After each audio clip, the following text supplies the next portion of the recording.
महाभारत का युद्ध समाप्त हो चुका था। धर्म की स्थापना हो चुकी थी, लेकिन कीमत क्या थी?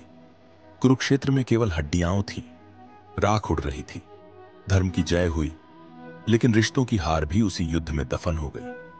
श्री कृष्ण, जो इस पूरी लीला के साक्षी थे, अब गहरे मौन में चले गए थे। क्यों?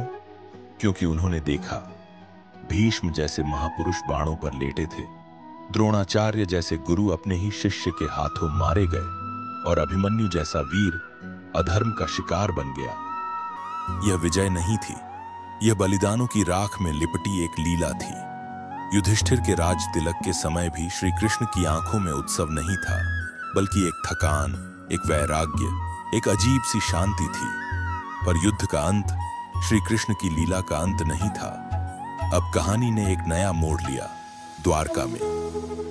द्वारका, वो नगरी जो स्वयं श्री कृष्ण ने बसाई थी, जहां धर्म, शक्ति और भक्ति एक साथ निवास करते थे। लेकिन अब उस दिव्य नगरी की गलियों में वैर, अहंकार और मद्यपान की आवाजें सुनाई देने लगी। क्यों? क्योंकि जब धर्म की स्थापना हो जाती है तो उसका इम्तिहान शुरू होता है। श्री कृष्ण का यदुवंश, जो कभी धर्म और ज्ञान का आदर्श था, अब धीरे धीरे घमंड और स्वार्थ की ओर बढ़ रहा था। श्री कृष्ण ये सब देख रहे थे, मौन रहकर। उनकी चुप्पी में एक सागर था। शायद वो जानते थे कि अब एक और विनाश तय है, लेकिन यह विनाश युद्ध से नहीं, एक शाप से आने वाला था। गांधारी का शाप। जब गांधारी ने अपने 100 पुत्रों की लाशें देखी, उसके भीतर का क्रोध और दुख दोनों एक साथ फूट पड़े, और उसने श्री कृष्ण से कहा, तू सब जानता था, फिर भी तूने कुछ नहीं किया। तेरे मौन ने मेरे पुत्रों को मार डाला। और वहीं उसने श्री कृष्ण को शाप दे डाला, जैसे मेरा कुल नष्ट हुआ, वैसे ही तेरा यदुवंश भी नष्ट होगा। और श्री कृष्ण ने शांति से वह शाप स्वीकार कर लिया। ना कोई प्रतिकार, ना कोई तर्क।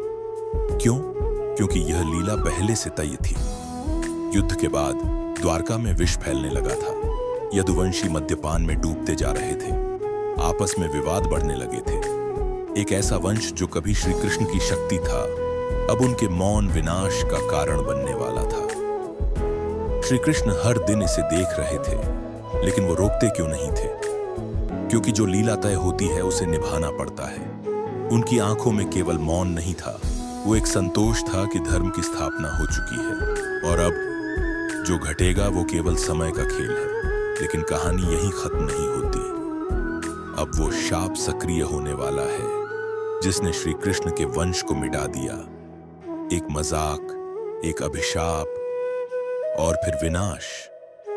क्या आप तैयार हैं जानने के लिए अगली लीला? पार्ट 3 जल्दी आ रहा है। जय श्री कृष्ण।